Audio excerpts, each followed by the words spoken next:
It's nice to see everyone here. And I'm going to start my talk by sharing a story about Winston Churchill.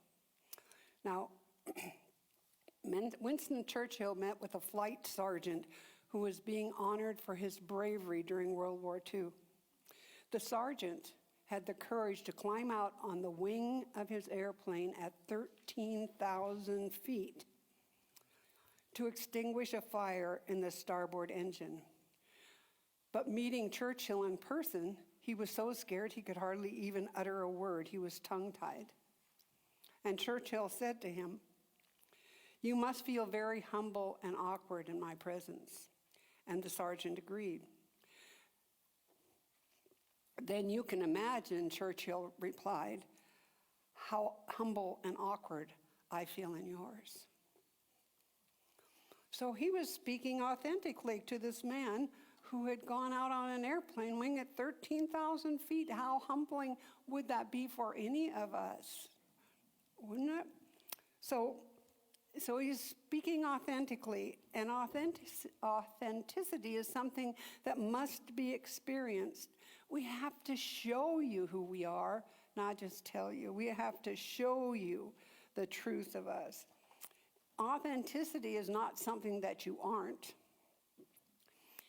It's about releasing the patterns and the thoughts and the actions that are standing in our truth, standing in our power, that are keeping us from being our authentic self. It's releasing those patterns, those thoughts, and those attitudes that keep us from doing that. So when we can embrace our worthiness, we can stop seeking it from somewhere else. We don't need the approval of others.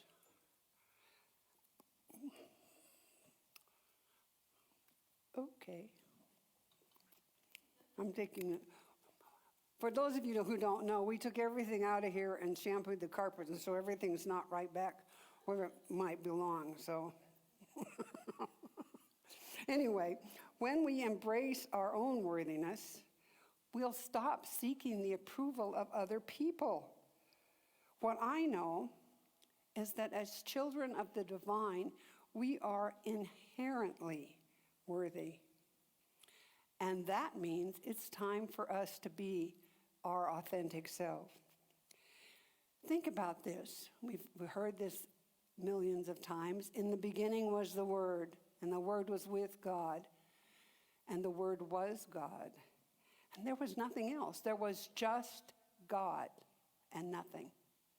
And God created us out of itself. God created us out of itself. And so we are children of the divine. We are God's stuff. Each one of us. I am, you are, everyone here. We are all God's stuff. Isn't that amazing? Ernest Holmes in this thing called You said, "I believe that humankind is the direct representative of this divine presence on this plane of existence.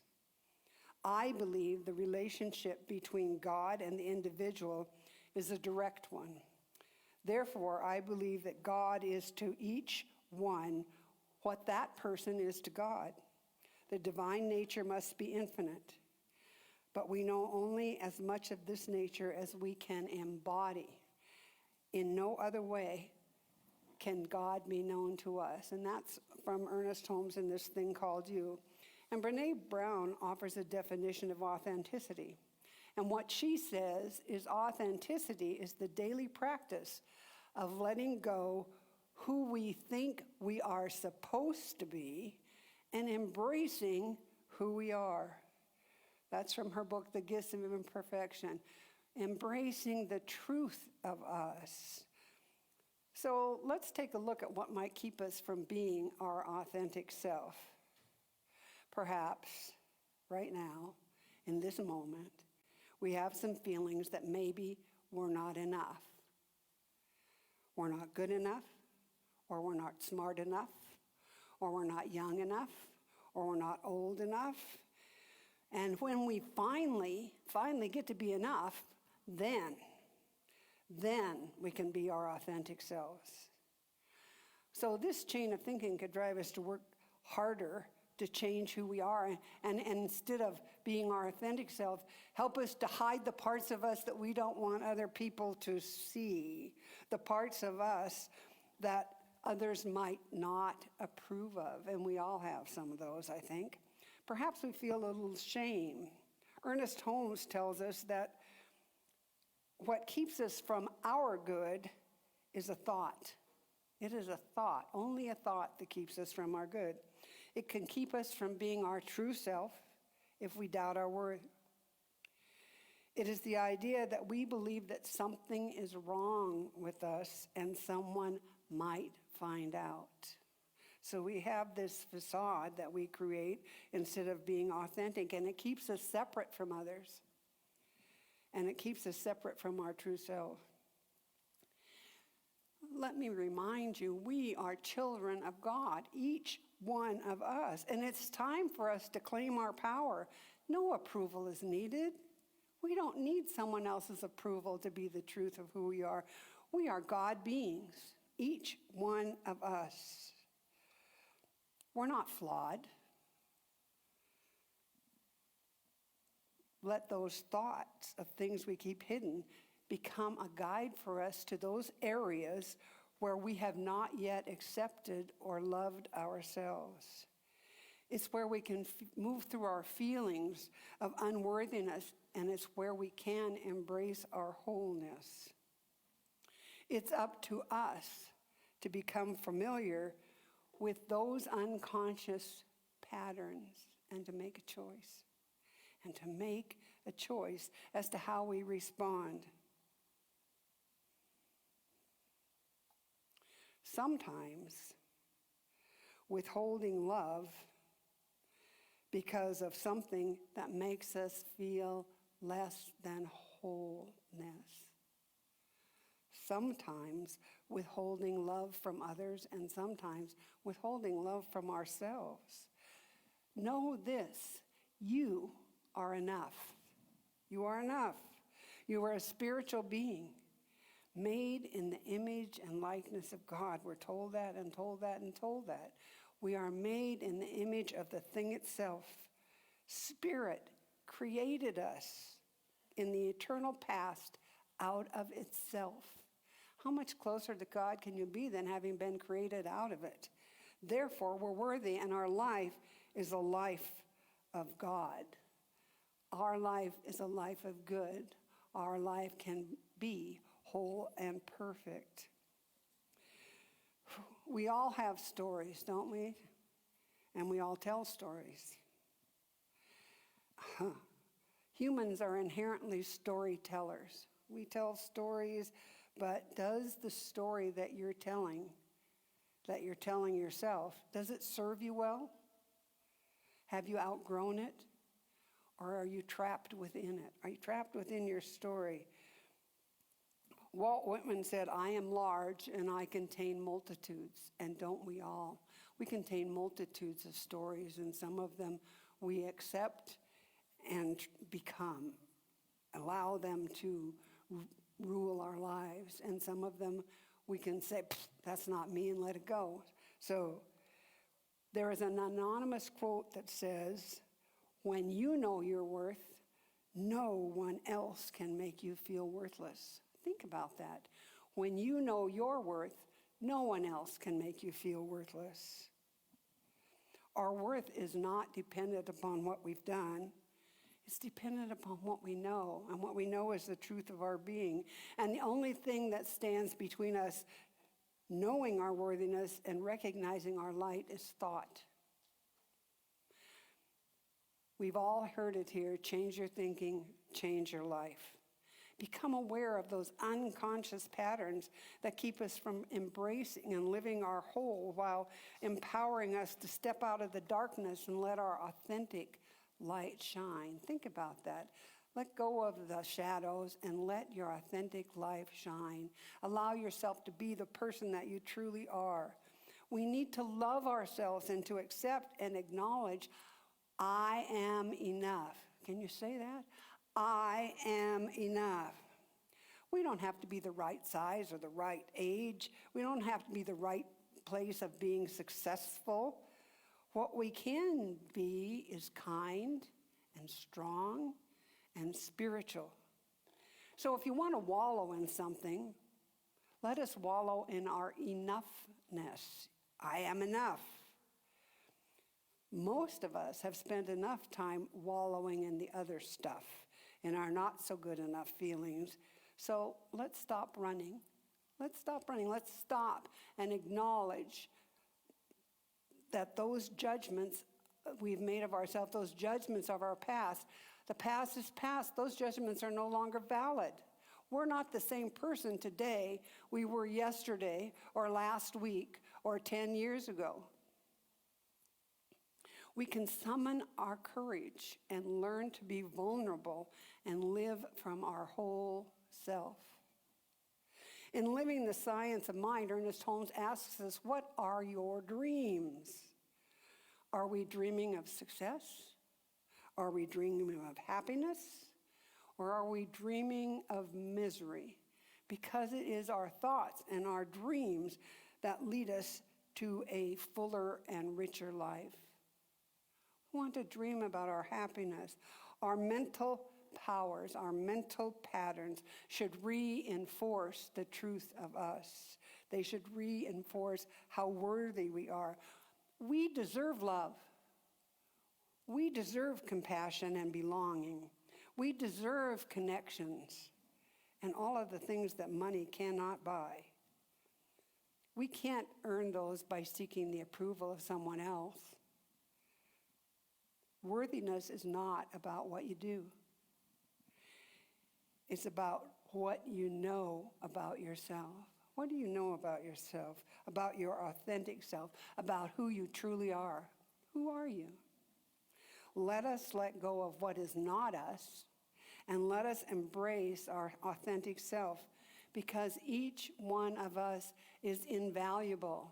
I never really thought of myself as invaluable before, but each one of us is an invaluable being. Each one of us has something different to offer to life. Each one of us is unique. There's no one in this world that's exactly like you are. My daughter did her DNA thing, and I did mine, and she said, I can't believe you're 24% this, and I have 0. It's like we're unique. We're just unique. We're not carbon copies of one another. Ernest Holmes, in this thing called You, said, there's something with you beyond all doubt and fear, something that has never been limited by your acts or destroyed by your feelings. This is the only something that you can make whole. And Sarah Ban Breathnach said, the authentic self is the soul made visible. The authentic self is the soul made visible. So it's up to us. It's up to you. It's up to me to live life how we want to be. How we want to be. We are at choice. Let's make that choice of finding the truth within us and allowing that truth to come forward and acting on that truth and becoming that truth. This is not a one-day, one-and-done kind of thing. This is something we get to work on for our whole lifetime. It's a lifetime process. We get to embrace things we've been trying to run away from. We get to be open to express and receive authenticity and embrace our wholeness so that we can fully express the life we are here to live. We are here to live a great life. Know your worth. It may take some effort. It may take some practice to stay in tune of the truth of who you are, but you can do it through your self-awareness. We all have a story. All of us have a story. In my far distant past, I married my mother a couple of times. Well, it wasn't really my mother, but it was a person who had the same expectations and the same criticisms as my mother had had. And I finally decided I couldn't live with that, and I gave that up. But it took me a while. First, I had to recognize it, and then I outgrew my story. All of us have the opportunity to outgrow our stories and to write a new one. It's time for all of us to be living with intention, to know what our purpose is, to live and express our highest good. It's time for us to experience good in our lives. It's time for us to express our highest good, and each interaction that we have gives us an opportunity and each to learn from our experiences. Each interaction we have is an experience that we can learn from. So make an inventory. Make an inventory of what triggers you and what your story is around that. And when we recognize it, when we recognize the story, then we can move through that story, move on, and surround yourself with supportive people. You don't need a bunch of naysayers that tell you you can't. What you need is people who love you and support you and who you can share your story with. If you have a trusted friend and you can tell that story, you can remove the charge from the story. And that is an important thing, because when you remove the charge, you can let it go. You can let it go. Live with purpose. Learn to say no. Last week we learned that no is a complete sentence. So listen to that voice within. Ask yourself what is working and what is not in your life. And celebrate all the wins that you have. And you have a lot of wins in your life. Instead of bemoaning the ones that weren't wins, celebrate the wins in your life. Do your spiritual practices, whatever they may be. Prayer, meditation, sitting in the silence, reading spiritual books, taking classes, all those things that are available to you. Do your spiritual practice. Now, for just a moment, I want you to try this spiritual practice. This is something we do often on Wednesday nights, and it's a really abbreviated form of it. So I want to ask you to close your eyes and relax in your body. And if you feel any tension there, just breathe into it and let it go.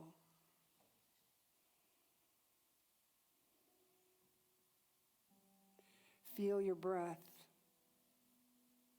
Take a deep breath, inhaling and feeling your lungs expand, and exhaling and letting go. Letting your breath go in and out rhythmically. Just feel as your entire body relaxes. And as you exhale, let go of any negative thoughts or past experiences you've been holding on to up to today. Because today you get to begin anew. Let it all go. And as it is leaving, you experience your authentic self, the truth of your being, your oneness with the divine. In this very moment, you are writing your future. Breathing deeply, feel peace in your being, and know this: I am enough.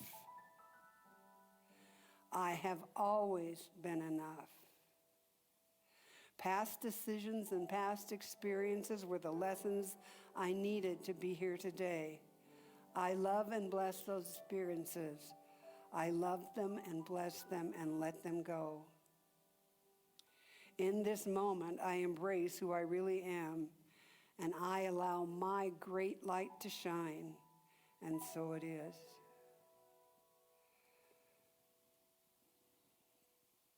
And when you're comfortable doing so, you can open your eyes. So Pema Chodron tells us, it is up to us. It is up to us. Each one of us. We can hold on to our resentments. We can hold on to our cravings. We can hold on to our pain. Or we can sow seeds of well-being, our authenticity. She says we must open that, I like this, we must open that unnecessary baggage that we are carrying around and examine it closely. When we do, it will be easy for us to discern what it is we don't need anymore. And Brené Brown tells us that authenticity is a series of choices that we make every day. We make a choice whether we are going to let our true self be seen or whether we're going to hide it in a culture so that we will fit in. Authenticity, she says, is the daily practice of letting go of who we think we are supposed to be and embracing who we are. And that's not always easy, is it? Being who you are instead of who you think you should be can be very, very tiring because it not only affects you, but affects all those people around you. And some of them, I'm sure, won't like the changes. It means that you and I get to step out of our comfort zone, take a risk, allow ourselves to be imperfect. We give ourselves permission to be imperfect, and I am so grateful for that because I know that I can be. Knowing who we are is enough. Knowing who you are is enough. It means knowing you are enough just the way you are. You are enough. Ernest Holmes in this thing called You says, you belong to the universe in which you live and are one with the creative genius back of the vast array of ceaseless motion, this original flow of life. Think about that. You are one with the creative genius that created you and created everything. You are enough. And in New Horizons, he goes on to tell us you should stop condemning yourself. It is the worst condemnation there is. And when we stop condemning ourselves, condemnation from other people will not reach us. We are enough. So your homework for this week, when you leave here, is to unpack that baggage that no longer serves you and acknowledge the truth of yourself, that there is no approval needed from anyone else. The truth of you is perfect. So I'd like to ask you now to please join me in prayer.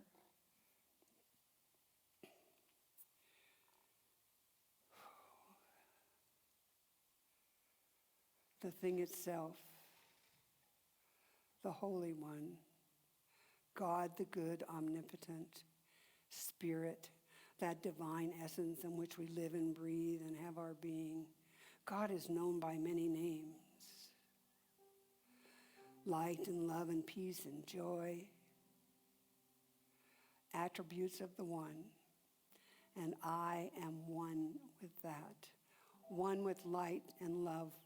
One with truth and joy. One with authenticity. And if that is true for me, that is true for all.